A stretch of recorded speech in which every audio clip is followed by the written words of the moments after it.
If you didn't know, Kyle Rittenhouse is being sued by the family of Anthony Huber, the skateboard guy. Let's go ahead and talk about it.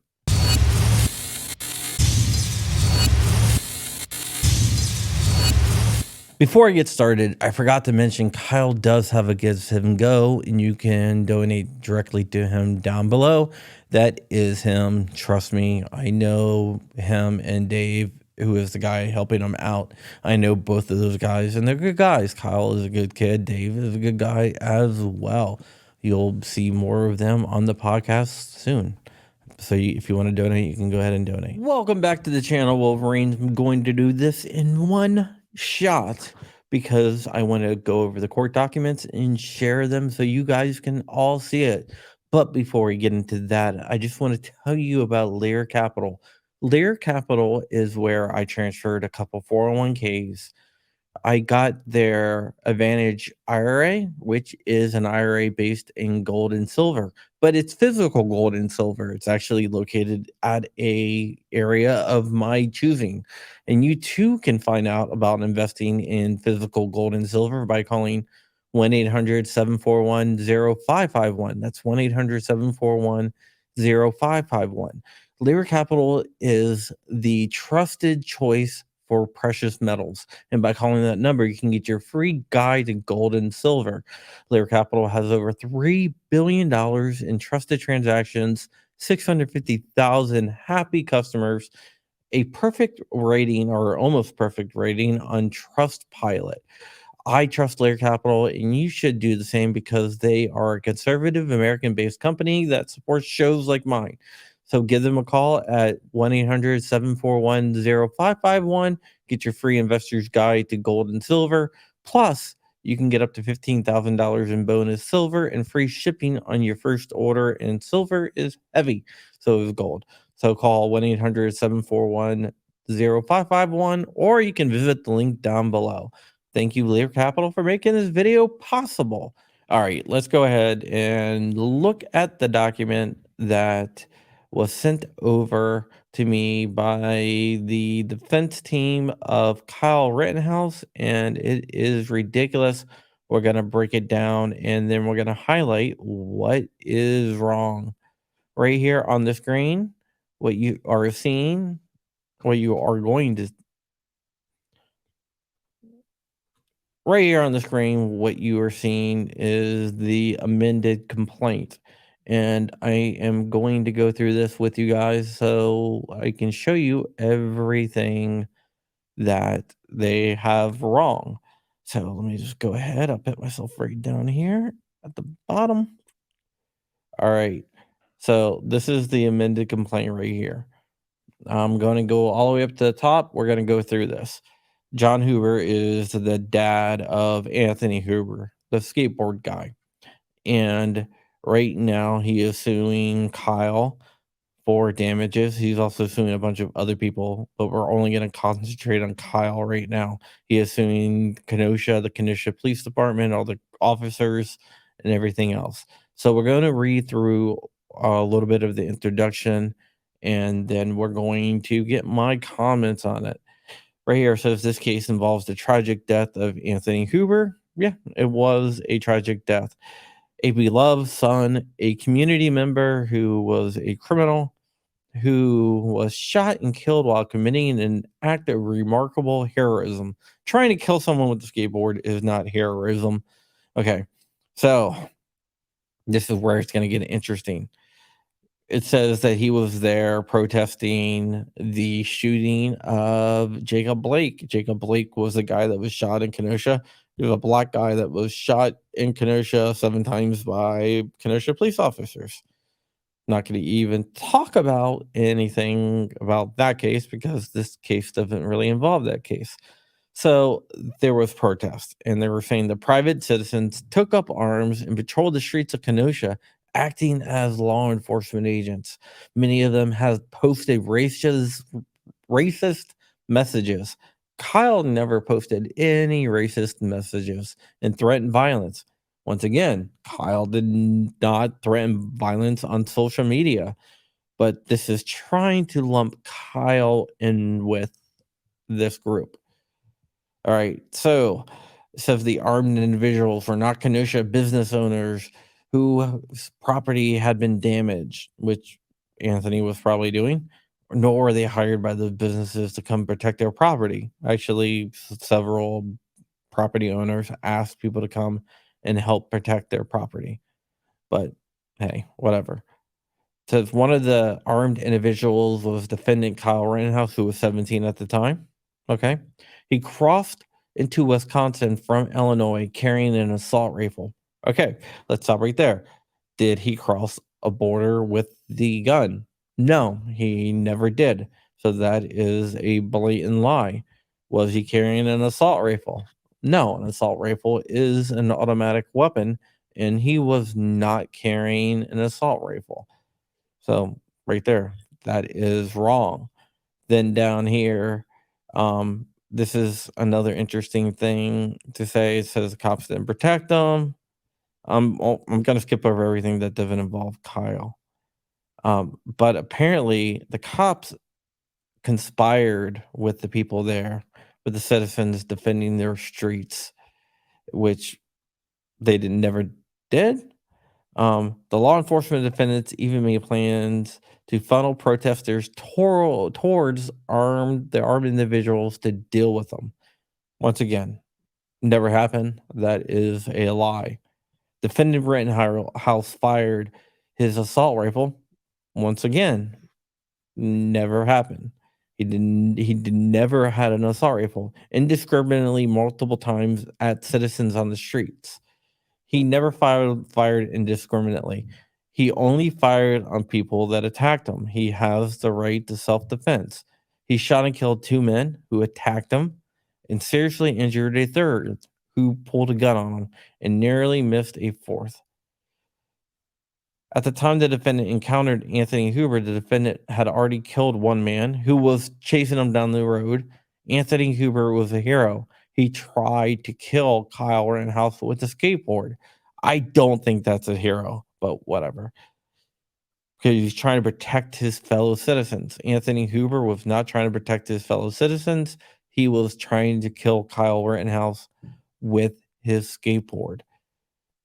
The conduct of the defendants in this case directly caused Anthony Hoover's death. What caused Anthony Hoover's death is him attacking Kyle with a skateboard. So just saying that they're seeking justice for their son. All right, I'm going to skip most of this stuff because it has to do with venues and the different parties, breaking out who the parties are. We're going to go down here to 61, I believe. I did read through this in facts. So talks about the curfew, stuff like that. Violating a curfew, not a big deal. But this is where it gets interesting. Talks about the cops. Talks about how they knew there was armed individuals. All right, almost there. All right, here it goes. Talks about Kyle Rittenhouse arrived in Kenosha. Correct. Kyle Rittenhouse is 17 and from Antioch, Illinois. Also correct. His dad did live in Kenosha, though, so keep that in mind. The defendant possessed a Smith & Wesson AR-15 style rifle. Yep. With a 30-round magazine. Yep. The weapon was developed in the late 50s as a weapon of war. The M16, the automatic version, was developed as a weapon of war. Right now, AR-15s are not used anywhere on the planet as a weapon of war. So just remember that. Defendant Rittenhouse brandished his gun openly and conspicuously. He strapped it over his shoulder using a tactical sling designed to position the rifle at the center of his chest for rapid elevation and positioning. It's called good training. The rifle was visible at all times across his body or his hands. So why are you freaking attacking someone with an AR-15? I wouldn't do that, but whatever. Defendant Rittenhouse was in clear violation of the law, which prohibits minors from possessing or displaying such a gun. Also, not true. That is also not a law. So he didn't violate that law. It talks about how the defendant was not asked for identification, was not questioned, was never detained, and was not disarmed. The police have no obligation to detain him. No one called and said, "Hey, I got a suspicious suspect out here. Can you come investigate?" No one did that, so the cops did not respond to that, and they shouldn't have because that's not the way it is. Instead of law enforcement allow the defendant Rittenhouse to patrol the streets of downtown Kenosha with his deadly assault rifle. Once again, it was not an assault rifle.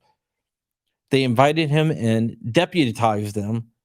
Never happened. They never invited him in. He was not deputized, and they never conspired with him or ratified his actions. That is 100% false. The defendant Rittenhouse shot at 4 Kenosha area residents that attacked him, killing 2 of them and seriously injuring the third. That is true, but they attacked him without provocation or any legal justification. Defendant Rittenhouse pointed his gun at an unarmed demonstrator heading to his car to go home. That is also not true. Sorry, that was someone from another case. So where were we? Uh, okay, right down here. It talks about how 11:45 Kyle shot Joseph Rosenbaum, the child molester, in a parking lot of an auto dealership. Rosenbaum was killed. Yes, Rosenbaum attacked Kyle Rittenhouse, and that's why he was shot. It talks about how he called his friend Dominic Black and told him he just killed someone. If I just killed someone, I would want to talk to someone too. Defendant Rittenhouse ran from the scene of the Rosenbaum shooting with his assault rifle in his hands. Yes, he did bring his gun. Once again, it's not an assault rifle. Holding it in the ready position, he was running with it. People were yelling that defendant Rittenhouse just shot someone. Yeah, Rittenhouse stumbled and fell to the ground because people were attacking him. Several citizens approached him in an attempt to disarm him.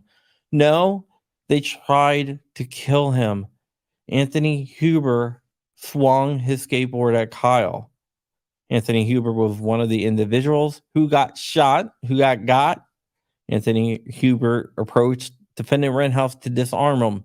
No, he tried to beat him with the skateboard to stop the shooting and to save lives, save other people's lives. Anthony Huber was a hero. No, he was not. He was trying to kill Kyle with the skateboard.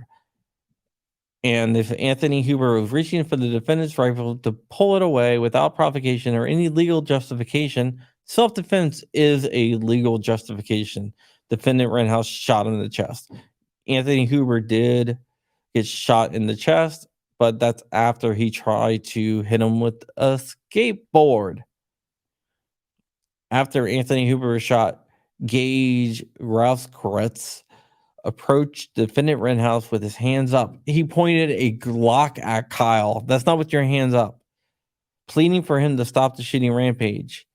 No, he pointed a gun at Kyle and Kyle shot him without provocation or any legal justification. Rittenhouse shot at Grosskreutz from point blank range, hitting him in the arm. I guess he disarmed him. Boom, bump. Hold on, I got my sound effect somewhere. Let me see. Where is it? There we go. All right, let's keep on going here. But Rittenhouse defendant fired at Anthony's chest and it was fatal. Yep.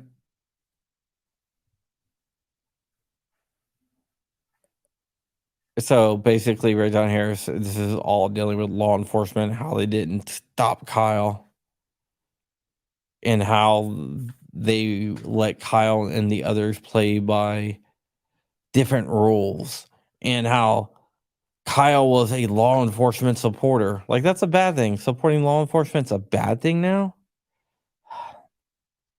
So this is all dealing with cops. I'm not going to get into the cop stuff.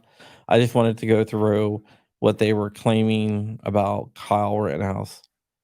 This talks about how he walked up to police vehicles, but despite his obvious tender age, he was not asked for identification to demonstrate that he could lawfully possess an assault rifle. It was not an assault rifle, and the cops should not bug people because they have a gun. You cannot assume that people are breaking the law. This is not New York where they actually do that. So basically, this is all having to do with law enforcement. We keep on going through here and get down to the bottom. Okay, here. Basically, it's saying if defendant Kyle Rittenhouse were black, because they always have to play the race card everywhere. Law enforcement defendants would have acted much differently if a black person approached police with an assault rifle, offering to patrol the streets with police. He most likely would have been shot dead. What? How could they know this? This is all hyperbole. So, if a black person shot 3 citizens with an assault rifle and was seen walking away from the scene of the shooting with an assault rifle in hand while other citizens yelled that he was an active shooter, he would have been shot dead. How do you know that? You don't know that. Most people aren't shot like that. All right, so we're gonna go down here. Okay, moreover, demonstrations, blah blah blah. Okay, let's keep on going down. Here. Among other individuals, armed individuals present at the protest was Ryan Bach, a member of the Boogaloo Boys, who could be seen patrolling the streets with defendant Rittenhouse. The Boogaloo Boys are a right wing militia group who's adherent to neo Nazis and white supremacists.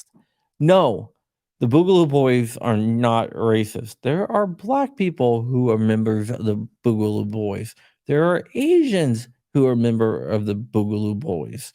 They are not neo Nazis. They actually have Jewish members too, and they are not white supremacists.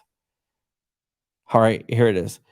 In the months after killing Anthony Huber, defendant Rittenhouse was seen in a bar in his hometown flashing the OK symbol, which they call a symbol of white supremacy and white power. If you don't know the OK symbol, that was a hoax perpetrated by the hacker known as 4chan. So the shirt says free as fuck, but you know, there is nothing wrong with that because he was free at the time and he has every right to wear that. Now it talks about the police, how they use the N word and racist police policies. It's not anything to deal with Kyle. So let's keep on going down. All right. So basically, they are calling the defendants co conspirators, including Rittenhouse. So it's trying to say that there's conspiracy between the police department and Kyle Rittenhouse. Conspiracy to obstruct justice. Whatever. Equal protection. So they are trying to say that Huber was denied his 14th Amendment right, which is crazy. He's saying the defendant's conduct was motivated by racial animus and constituted purposeful discrimination. Huber was white. That's all I gotta say. That's crazy. All right, so they throw the race card around a lot. First Amendment retaliation, which is not really against Kyle, but they use their First Amendment right. But your First Amendment right does not give you the right to try to kill someone with a skateboard. And deprivation of due process. This is all against the cops. Failure to intervene against the cops. Municipal liability. This is against the city. Intentional infliction of emotional distress.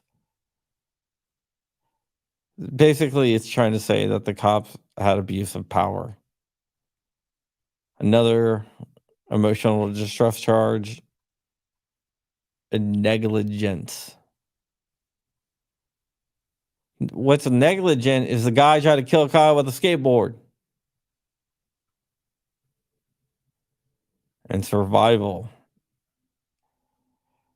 Okay, we're going to read this.